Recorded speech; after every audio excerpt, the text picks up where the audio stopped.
Cotton বিশ্ববিদ্যালয়ৰ মাটি ৰাজহ সংগ্ৰহৰ অজুহাতত বাহিৰৰ গোষ্ঠীক দিয়াৰ পৰিকল্পনা এইটো এটা ভয়ানক এটা লক্ষণ। তাৰমানে এডৌ দুডৌ লুটানিয়াৰ চেও নেকি আজি কটন বিশ্ববিদ্যালয়, কালি আন বিশ্ববিদ্যালয়, কাৰণ কেইবাখনো মহাবিদ্যালয় বিশ্ববিদ্যালয় উন্নীত কৰা হৈছে, বা ইয়াৰ পিছত গুৱাহাটী বিশ্ববিদ্যালয় ডিব্ৰুগড় বিশ্ববিদ্যালয়ো নেকি? এইটো ৰাইজৰ প্ৰশ্ন, কাৰণ এইবোৰ ৰাজহুৱা অনুষ্ঠান আৰু এনে অনুষ্ঠানৰ মাটি বাহিৰা গোষ্ঠীক ৰাজহ সংগ্ৰহ অজুহাতত দিয়াৰ অৰ্থটো কি? গতিকে কটন বিশ্ববিদ্যালয় কৰ্তৃপক্ষই গ্ৰহণ কৰা এই পৰিকল্পনাৰ আমি বিৰোধিতা কৰিছোঁ। এই পৰিকল্পনা বাতিল কৰিবলৈ বিশ্ববিদ্যালয় কৰ্তৃপক্ষক আমি দাবী জনাইছোঁ। আৰু একে সময়তে এইটো কথাও ঠিক যে তাৰমানে কটন বিশ্ববিদ্যালয় চলিবলৈ টকা নাই নেকি? ৰাজ্যিক বিশ্ববিদ্যালয় পৰিচালনা কৰিবলৈ অসম চৰকাৰে বিশ্ববিদ্যালয়সমূহত প্ৰয়োজনীয় টকা দিয়া নাই।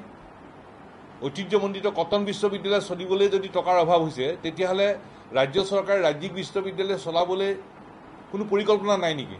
টকাৰ অভাৱত বিশ্ববিদ্যালয়ে মাটি বাহিৰৰ গোষ্ঠীক দিব, এই কথা কেতিয়াও গ্ৰহণযোগ্য হ'ব নোৱাৰে। কটন বিশ্ববিদ্যালয়খন অসমৰ মানুহে বৌদ্ধিক পীঠস্থান হিচাপে চাব বিচাৰে, উত্তৰ পূৰ্বাঞ্চলৰ উচ্চ শিক্ষাৰ অন্যতম কেন্দ্ৰস্থল হিচাপে চাব বিচাৰে, বেহা বেপাৰৰ কেন্দ্ৰস্থল হিচাপে চাব নিবিচাৰে। এতিয়া জাননীখন দুমাহৰ আগৰ গোপনে ৰাখি হঠাৎ জাৰি কৰিলে, হঠাৎ নোহোৱা কৰিলে, এই কথাবোৰ কিয় হ'বলৈ পাইছে? কৰ্তৃপক্ষই স্পষ্টীকৰণ দিয়া উচিত। তেওঁলোকে এতিয়া কৈ আছে যে জেৰক্সৰ দোকান খুলিব, কেণ্টিন খুলিব। আচলতে তেওঁলোকৰ যিদিনাখন কাৰ্যবাহী পৰিষদৰ বৈঠক আছিলে, সেই বৈঠকত SBIৰ কাৰণে মাটিৰ আবণ্টনৰ এটা কথা তাত উল্লেখ কৰা হৈছে। গতিকে ৰাইজৰ মনত সন্দেহ হৈছে যে এইটো এডেও দুডেও লুটানিয়াৰ চেও নেকি? ঐতিহাসিক কটন মহাবিদ্যালয়ৰ সত্তাটোক বিলুপ্ত কোনে কৰিছিলে? বৰ্তমানৰ মুখ্যমন্ত্ৰী ডক্টৰ হিমন্ত বিশ্ব শৰ্মাই।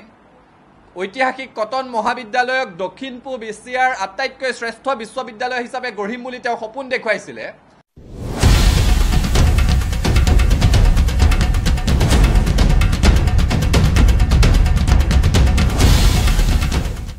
কটন বিশ্ববিদ্যালয়ৰ মাটি ৰাজহ সংগ্ৰহৰ অজুহাতত বাহিৰৰ গোষ্ঠীক দিয়াৰ পৰিকল্পনা এইটো এটা ভয়ানক এটা লক্ষণ। তাৰমানে এডৌ দুডৌ লুটানিয়াৰ চেও নেকি আজি কটন বিশ্ববিদ্যালয়, কালি আন বিশ্ববিদ্যালয়, কাৰণ কেইবাখনো মহাবিদ্যালয় বিশ্ববিদ্যালয় উন্নীত কৰা হৈছে, বা ইয়াৰ পিছত গুৱাহাটী বিশ্ববিদ্যালয় ডিব্ৰুগড় বিশ্ববিদ্যালয়ো নেকি?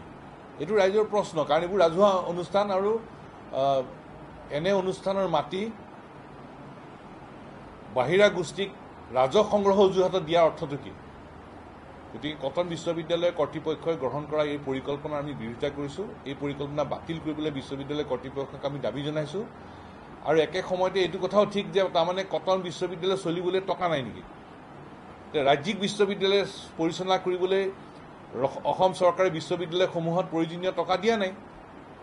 ঐতিহ্যমণ্ডিত কটন বিশ্ববিদ্যালয় চলিবলৈ যদি টকাৰ অভাৱ হৈছে, তেতিয়াহ'লে ৰাজ্য চৰকাৰে ৰাজ্যিক বিশ্ববিদ্যালয় চলাবলৈ কোনো পৰিকল্পনা নাই নেকি? টকাৰ অভাৱত বিশ্ববিদ্যালয়ে মাটি বাহিৰৰ গোষ্ঠীক দিব, এই কথা কেতিয়াও গ্ৰহণযোগ্য হ'ব নোৱাৰে।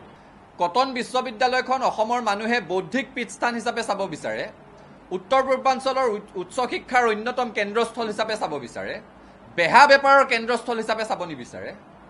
এতিয়া জাননীখন দুমাহৰ আগৰ গোপনে ৰাখি হঠাৎ জাৰি কৰিলে, হঠাৎ নোহোৱা কৰিলে, এই কথাবোৰ কিয় হ'বলৈ পাইছে? কৰ্তৃপক্ষই স্পষ্টীকৰণ দিয়া উচিত। তেওঁলোকে এতিয়া কৈ আছে যে জেৰক্সৰ দোকান খুলিব, কেণ্টিন খুলিব। আচলতে তেওঁলোকৰ যিদিনাখন কাৰ্যবাহী পৰিষদৰ বৈঠক আছিলে, সেই বৈঠকত SBIৰ কাৰণে মাটিৰ আবণ্টনৰ এটা কথা তাত উল্লেখ কৰা হৈছে। গতিকে ৰাইজৰ মনত সন্দেহ হৈছে যে এইটো এডেও দুডেও লুটানিয়াৰ চেও নেকি? ঐতিহাসিক কটন মহাবিদ্যালয়ৰ সত্তাটোক বিলুপ্ত কোনে কৰিছিলে? বৰ্তমানৰ মুখ্যমন্ত্ৰী ডক্টৰ হিমন্ত বিশ্ব শৰ্মাই। ঐতিহাসিক কটন মহাবিদ্যালয়ক দক্ষিণ পূব এছিয়াৰ আটাইতকৈ শ্ৰেষ্ঠ বিশ্ববিদ্যালয় হিচাপে গঢ়িম বুলি তেওঁ সপোন দেখুৱাইছিলে।